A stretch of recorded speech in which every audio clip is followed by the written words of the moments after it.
प्रकाशित वाक्य 1:3 इस प्रकार कहते हैं, धन्य है जो इस भविष्यवाणी की बातें पढ़ते हैं, सुनते हैं और इस पर विश्वास करते हैं, क्योंकि समय निकट है। आप सबको धन्यवाद और जय मसीह की कि आपने बहुमूल्य समय निकाल कर आज के वचन अध्ययन में जुड़ा है। हम मिलकर पढ़ेंगे, सीखेंगे। परमेश्वर हमसे जो गहरी बातें प्रकाश सेवा की किताब से बताना चाहते, उस बातों को हमारे मन में रखकर जो सेवा परमेश्वर ने हमें दिया है उसे हम आगे बढ़ाएंगे। एक और बार मैं थोड़ा सा पहले अध्याय से लेकर थोड़ा सा प्रकाशन मैं आप लोगों के जीवन में फिर से ले आना चाहता हूँ प्रकाश वाक्य में, क्योंकि कई बार हम भूल जाते हैं। जब आगे जब बढ़ते तो पीछे की बातें छोड़ देते हैं।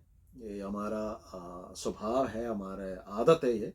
ये इसके लिए किसी को भी कोई हम दोष नहीं लगा सकते, इसलिए बार बार इसे याद दिलाना अच्छा होता है।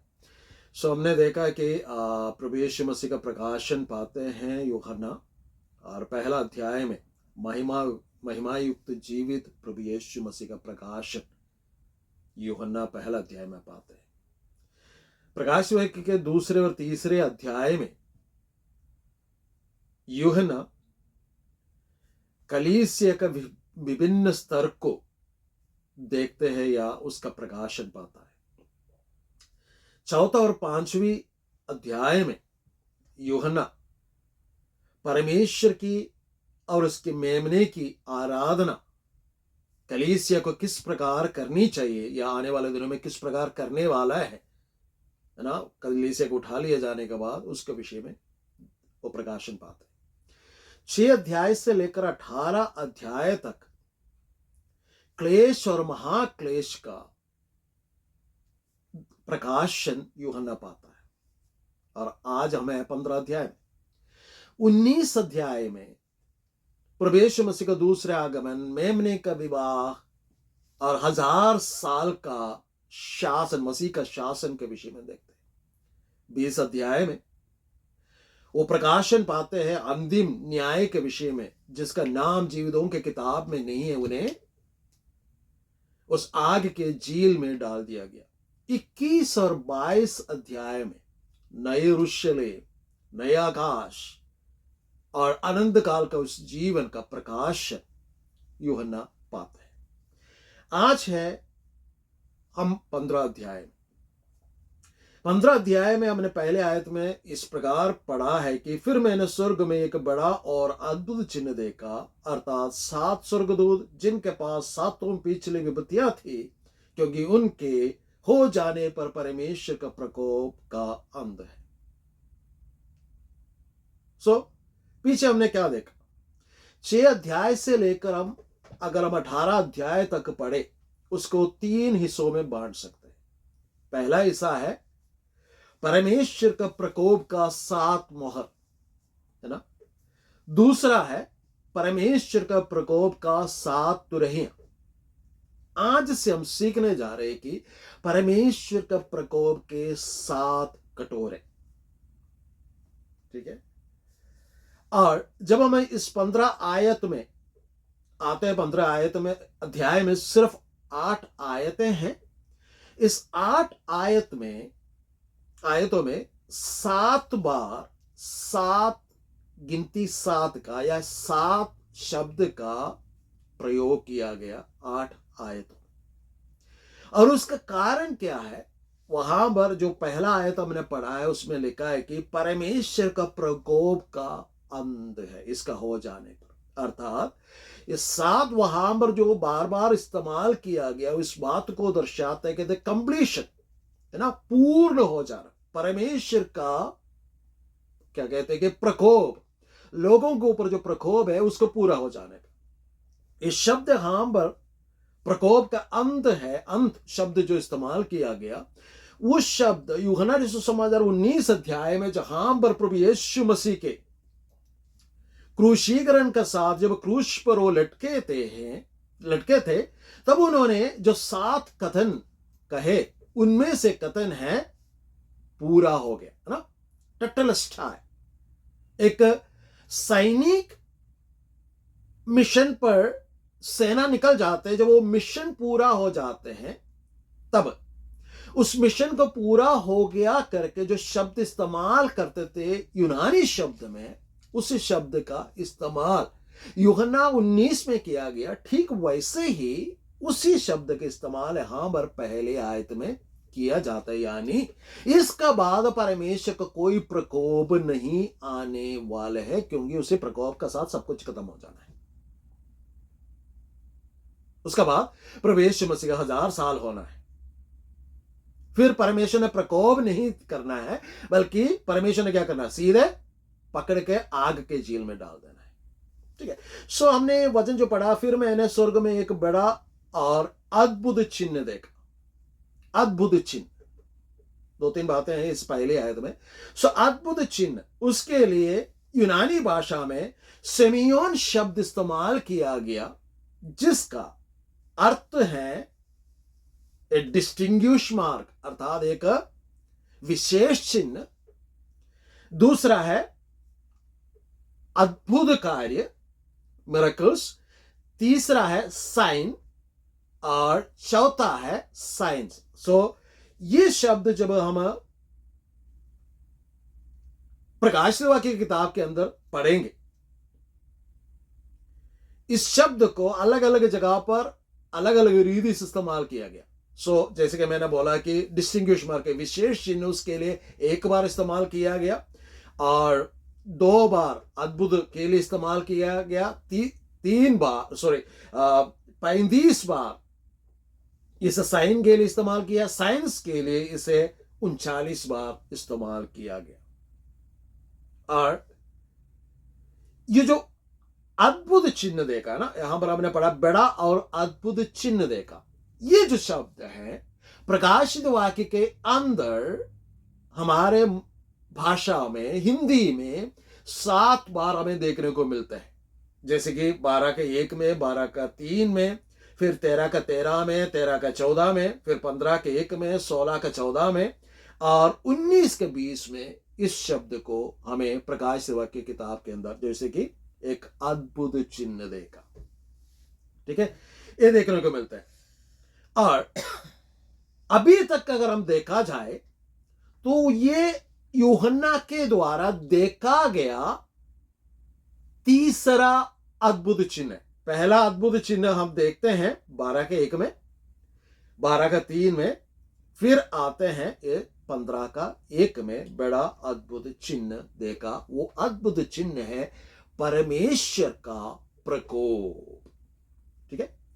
और फिर जो शब्द हमने शुरू से ये बोलते हुए आया, प्रभु यीशु मसीह ने, महिमा युक्त यीशु मसीह यूहन्ना के सामने प्रकट होकर अपना प्रकाशन देते हुए इस प्रकार का, जो कुछ भी तू देखता है उसे लिख। सो पहले आयत में हम फिर से पढ़ा कि मैंने एक और बड़ा और अद्भुत चिन्ह देखा। ठीक है, देखा। और देखा शब्द जो है प्रकाशित वाक्य के अंदर 62 बार इस्तेमाल होता है। अर्थात यूहन्ना ये कहना चाहता है, ये कोई मनगढ़ंत कहानी नहीं है या किसी से सुनी हुई बात नहीं है, बल्कि मैंने अपने आंखों से उस बात को देखा है। और मैंने क्या देखा है वहां पर मैं 7 स्वर्गदूतों को देखता हूं, है ना, और जिनके पास 7 पिछले विपत्तियां थी, क्योंकि उनके हो जाने पर परमेश्वर का प्रकोप का अंत है।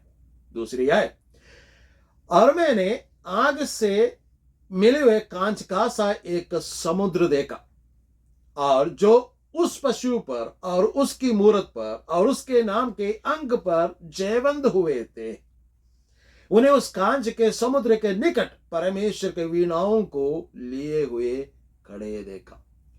और इस कांच के समुद्र के विषय में हमने 4 के 6 में पढ़ा था, इसीलिए यहां पर मैं उस कांच का समुद्र क्या है उसका वर्णन करना नहीं चाहता। लेकिन वहां पर कुछ लोगों को यूहन्ना देखते हैं, वो वीणा लेते हुए खड़े। वो कौन है? जो उस पशु पर और उसके मूरत पर और उसके नाम के अंग पर जयवंत हुए थे। वहां पर परमेश्वर के पवित्र उपस्थिति में, है ना, अति पवित्र स्थान में उन लोगों को देखते हैं यीशु मसीह के नाम के कारण शहीद हुए। उस शैतान के नंबर को, अंक को अपने माथे पर या अपने हथेली पर नहीं लिखा है, नहीं लिखने दिया है, और उस पर, शैतान पर, उसके मूर्त पर या मूर्ति पर जयवंत हुए हैं। वे लोग परमेश्वर के अति पवित्र स्थान के सामने खड़े हैं, है ना। फिर तीसरी आयत इस प्रकार कहते हैं, और वे परमेश्वर का दास मूसा का गीत और मेमने का गीत गा कर कहते थे कि हे सर्वशक्तिमान प्रभु परमेश्वर, तेरा कार्य बड़े और अद्भुत है। हे युग युग के राजा, तेरी चाल ठीक और सच्ची है। हे प्रभु, कौन तुझसे ना डरेगा और तेरे नाम की महिमा ना करेगा, क्योंकि केवल तू ही पवित्र है और सारी जातियां आकर तेरे सामने दंडवत करेगी, क्योंकि तेरे न्याय के काम प्रकट हो गए। सो ये लोग जो है महाक्लेश का समय में या क्लेश का समय में यीशु मसीह ग्रहण कर शहीद होकर प्रभु यीशु मसीह के सामने खड़े हैं। वो क्या कर रहे हैं? वीणा लेकर बजाते हुए परमेश्वर की आराधना कर रहे हैं ना। किसी ने कहा कि स्वर्ग में जाने के बाद या मसीह के पास जाने के बाद हमारा काम क्या होगा ना। किसी ने कहा कि वहां हमें फावड़ा दिया जाएगा, पिकैक्स दिया जाएगा, किसी अगर जेसीबी चलाने वाला बंदा तो जेसीबी दिया जाएगा और उसका काम हो ही रहेगा। नहीं भाई, वहां पर हमारा काम जेसीबी चलाना नहीं। जेसीबी चलाने के लिए अभी का वक्त है जेसीबी चलाने का, और फावड़ा चलाने का, द्राट चलाने का, हसुआ चलाने का काम अभी है, वहां नहीं है।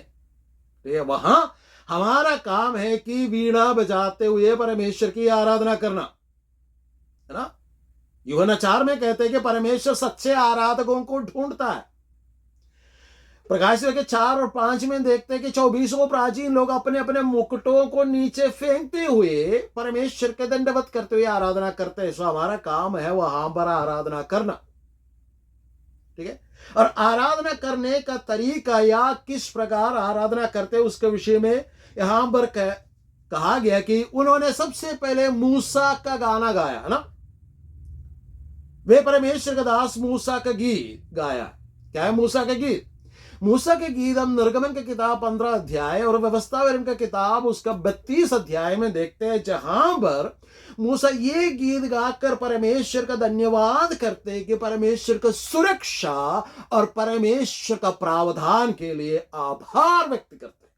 सो परमेश्वर के आराधना में परमेश्वर की ओर से हमें मिलने वाला सुरक्षा और परमेश्वर की ओर से हमें मिलने वाला तमाम प्रावधानों के लिए हमें परमेश्वर की स्तुति करना चाहिए, परमेश्वर के लिए अपना आभार व्यक्त करना चाहिए। ठीक है, फिर कहते हैं कि वे मेमने के गीत गा रहे थे। मेमने के गीत क्या है? वो नीचे लिखा है। मेमने के गीत यही है कि मेमने के गुणों को, चरित्र को, एट्रीब्यूट्स को उठाते हुए उसके स्तुति करना, वो है आराधना। सो आराधना में दो चीज है ना, ये समझने की जरूरत है। प्रेज एंड वर्शिप आपने सुना होगा ना, स्तुति और आराधना। स्तुति क्या है?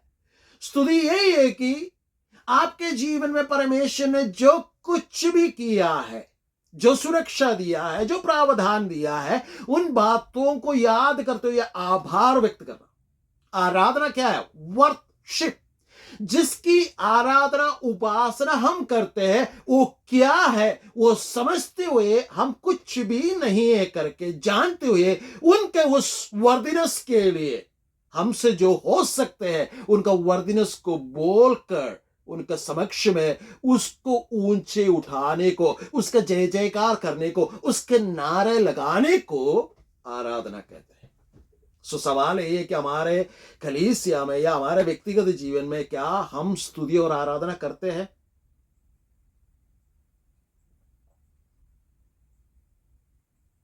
कई बार हम खिचड़ी पका देते हैं और हम बोलते हैं कि आराधना आज अच्छा नहीं हुआ। क्या मैं आराधना करने के लिए जाता हूं? क्या मैं अपने आप को तैयार करता हूं कि मैं आराधना करूं? परमेश्वर ने जो कुछ भी प्रावधान सुरक्षा मेरे जीवन में दिया, क्या मैं आराधना करने के योग्य हूं? उस योग्य परमेश्वर के विषय से यहां पर जो वचन हमने पढ़ा है, प्रभु तुझसे को है ना, जो हमने 3 आयत से और एक बार मैं पढ़ना चाहूंगा कि वे मूसा का गीत और मेमने का गीत गा गा कर कहते थे कि हे सर्वशक्तिमान प्रभु परमेश्वर, तेरा कार्य बड़े और अद्भुत है और युग के राजा तेरी चाल ठीक और सच्ची है। प्रभु कौन तुझसे ना डरेगा और तेरे नाम की महिमा ना करेगा, क्योंकि केवल तू ही पवित्र है और सारी जातियां आकर तेरे सामने दंडवत करेगी, क्योंकि तेरे न्याय के काम प्रकट हो गए। यहां पर कम से कम क्या कहते कि 5 बातों को लेकर आराधना कर रहे। सबसे पहली बात हमें देखने को मिलते हैं कि वो परमेश्वर का कार्य बड़े हैं, अर्थात they recognise him as the creator. वे इस बात को अपने जीवन में प्रकट कर रहे या मुंह से कह रहे कि उनका सृष्टिकर्ता और कोई नहीं है, वो सिर्फ परमेश्वर है। ठीक है, वो सृष्टिकर्ता होने के कारण is worth to be praised. वो ना क्रिएटर है, वो सृष्टिकर्ता है, इसलिए वो आराधना के योग्य है। इस कारण मुझे आराधना करना चाहिए। ठीक है, दूसरी बात, ही इज जस्ट। वहां पर लिखा है कि उसका चाल ठीक और सच्ची है, इसलिए मुझे क्या करना पड़ेगा? इसलिए वर्दी टू बी प्रेज्ड, उसकी आराधना मुझे करना पड़ेगा। तीसरी बात, ऑब्जेक्ट ऑफ वर्शिप। हमारा आराधना का मूर्ति कौन है? वहां पर लिखा गया कि वो युगों के राजा है, सनातन राजा है। युग होने से पहले, कुछ भी उद्भव होने से पहले से ही वो थे, वो हैं और वो रहेंगे। उन्हीं के द्वारा सब कुछ है ना, सारी चीज से बनाई गई है, सृष्टि की गई है, इसलिए वो आराधना की योग्य है। जब हम आराधना में आते हैं, हम किसकी आराधना करते हैं? गीत गाने वाले के, पासवान के, सेक्रेटरी के, या हमारा बगल में जो खड़े बच्चे हैं उनके, या पत्नी के? कुछ चीजें हमें आराधना के विषय में समझना, मुझे और आपको समझने की बेहद जरूरी है। हम कई बार कई सारी चीजें कर लेते, फिर बोलते कि आराधना है, वो आराधना नहीं है। चौथी बात यहां देखने को फिर कहते हैं कि बिकॉज ऑफ हिज होलीनेस, क्या कहते कि क्योंकि केवल तू ही पवित्र है। परमेश्वर पवित्र है, इसलिए उसकी आराधना करना चाहिए। और अगली बात, omnipotence and eternity. Because of his omnipotence and eternity, वो सर्वशक्तिमान है और उसके आनंदता के कारण उसकी आराधना हमें करना चाहिए। सवाल ये आता है कि क्या हम आराधना करते हैं? जब उन्होंने ऐसे आराधना किया, आने वाला वचन क्या कहते हैं?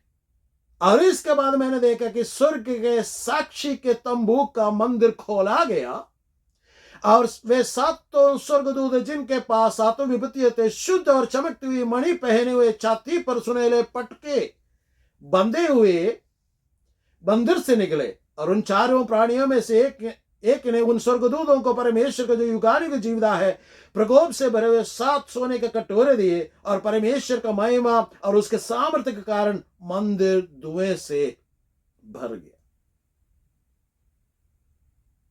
जब वो स्वर्गदूत निकल के आए, ये लोग जो है समुद्र कांच के उस समुद्र के तट पर खड़े थे या समीप खड़े थे, जब वो परमेश्वर की आराधना और स्तुति कर रहे थे, तो क्या हुआ?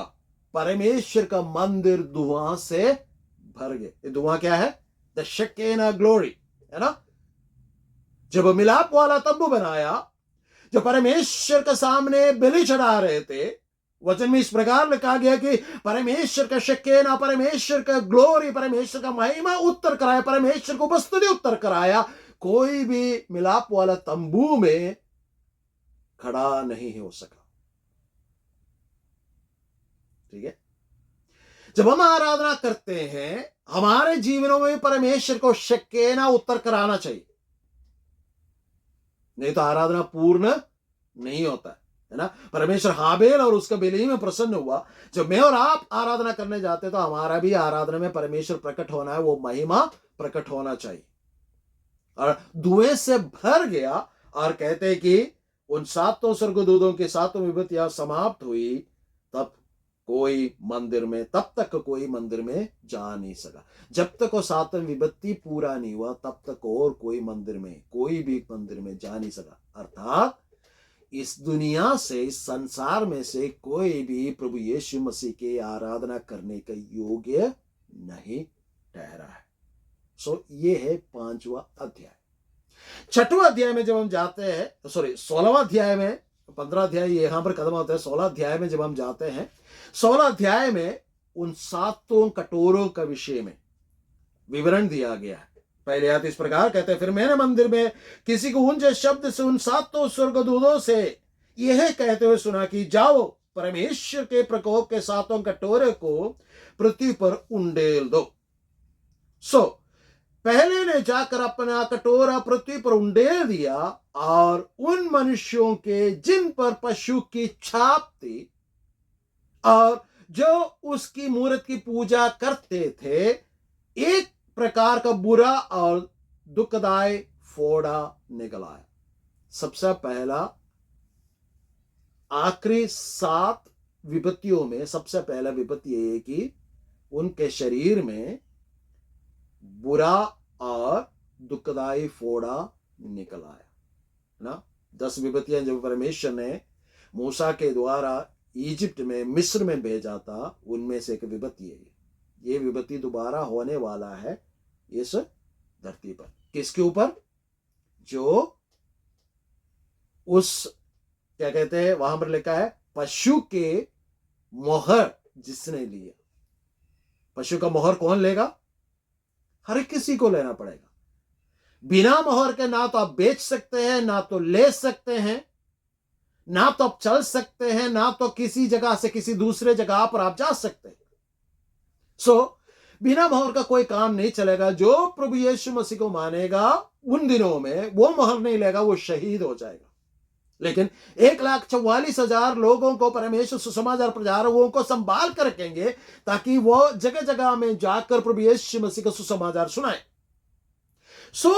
जो सुसमाचार सुनने का बावजूद भी, स्वर्गदूत के द्वारा भी सुसमाचार सुनाने का बावजूद भी, जो लोग मसीह की ओर नहीं फिरेगा, उस जानवर का, उस पशु का मोहर जिसके हाथों में या जिसके माथे पर है, उनके ऊपर ये फोड़ा आएगा और ये बेहद दुखदायी होगा। और दूसरा जो प्रकोप का, परमेश्वर का दूसरा प्रकोप यहां पर जो देखते हैं हम 16 का 3 में, और दूसरे ने अपना कटोरा समुद्र पर उंडेल दिया और वह मरे हुए का सा लहू बन गया और समुद्र में का हर एक जीवधारी मर गए।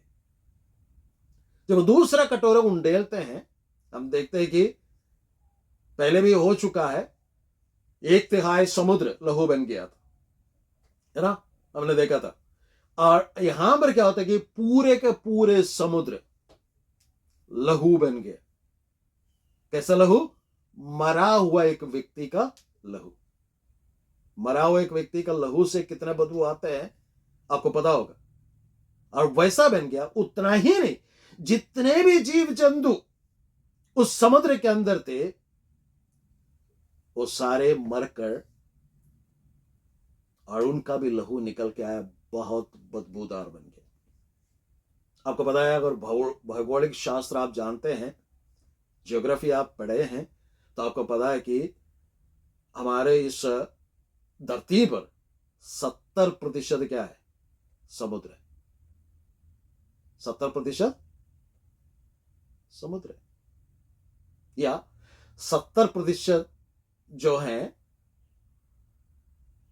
पानी है ना। बाकी 30% जो है सूखे भूमि है जिसमें हम रह रहे। और सारे समुद्र लहू बन जाएगा, बहुत बदबूदार होगा, लोगों को रहना मुश्किल हो जाएगा। तब जाकर तीसरा आ रहे कि 16 का 4, वह तीसरे ने अपना कटोरा नदियों और पानी के सोतों पर उंडेल दिया और वे लहू बन गए। फ्रेश वाटर, जितने भी फ्रेश वाटर थे, खारा पानी, सबसे पहले खारा पानी जितने भी था, समुद्र जितने भी था, तब वो लहू बन गया। उसके बाद जब तीसरा विभूति उंडेला गया या तीसरा कटोरा उंडेला गया तो क्या हो जा रहा है? तो नदी और जो पीने का पानी है वो सब लहू बन गया। कितना पानी हमें पीने योग्य है इस धरती पर? सिर्फ 1% पानी पीने योग्य है। 2% अच्छा पानी है ना। अगर 100% जो पानियों में जो है 70% क्या बोलते हैं खारा पानी है, 27% जो है नदियों का पानी है, बाकी 3% जो बच गए हैं उसमें से 2% जो है वो आइस बनकर, है ना, बर्फीले पहाड़ बनकर खड़े हैं, और सिर्फ 1% पानी है जिसके द्वारा ये पूरे संसार के लोग आज पानी पी रहे हैं। आप इसका गंभीरता को समझने की कोशिश करें। जो परमेश्वर का प्रकोप का तीसरा कटोरा उंडेल दिया जाएगा तो क्या हो जाएगा? पीने का पानी भी क्या हो जाएगा? लहू बन जाएगा। गुड़गांव में रहने वालों को पता है वहां का पानी कितना अच्छा है ना। गुड़गांव के पानी में पिएगा तो खारा पानी है, नहाएगा तो बाल सारे खड़े हो जाएंगे, साबुन लगाएगा तो साबुन निकलेगा नहीं। सोचे वहां पर अच्छे पानी नहीं है, अच्छे पानी सिर्फ 1% है, वो भी लहू बन जाएगा।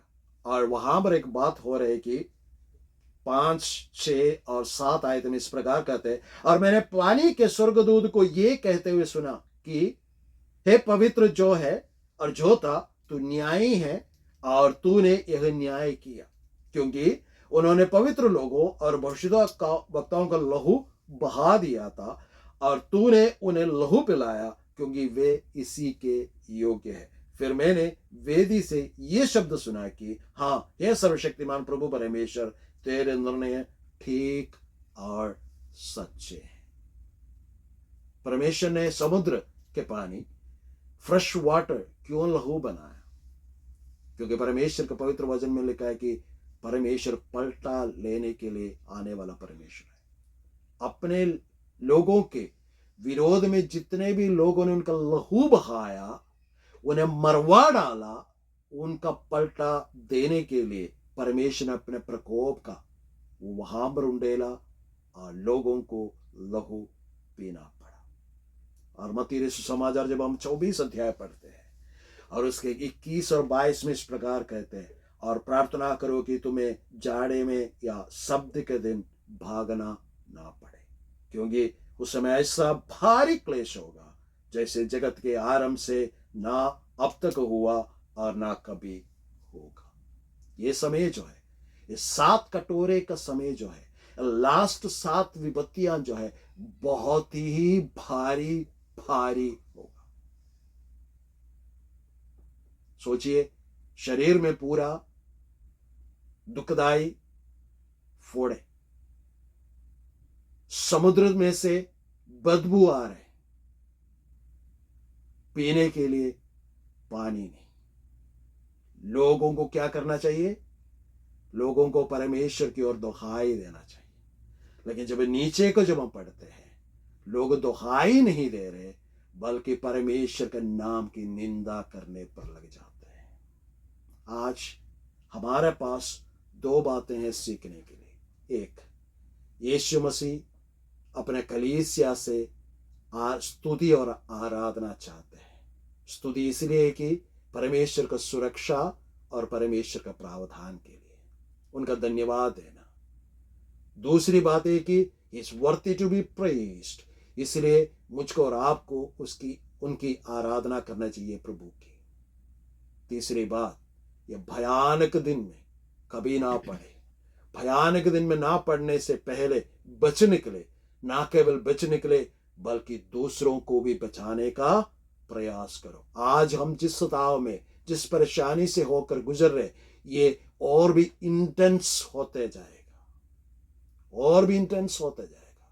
मैं आपको आगाह कर रहा हूं, हमारे ना संसद में ये बातें मुद्दा उड़ रही है या लोग उठा रहे हैं और बातें चल रही है कि मसीह लोगों को क्यों सताया जा रहा है। उसका कोई जवाब हमारे सरकार की तरफ से नहीं है, क्योंकि ये सारी बातें होने की है।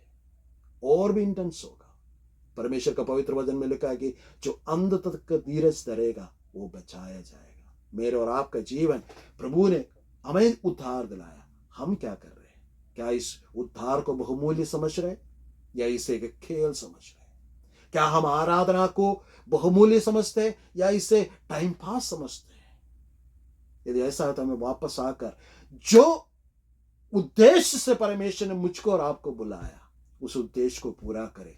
परमेश्वर को सुसमाचार दूसरों तक पहुंचाए और इस बड़े आने वाला विपत्ति से लोगों को, अपने रिश्तेदारों को, अपने दोस्तों को, अपने सहेलियों को बचाए, अपने माँ बाप को, अपने बच्चों को बचाए और सही रीति से चलने का प्रयास करे। प्रभु हमें इन वचनों से आशीष बरकत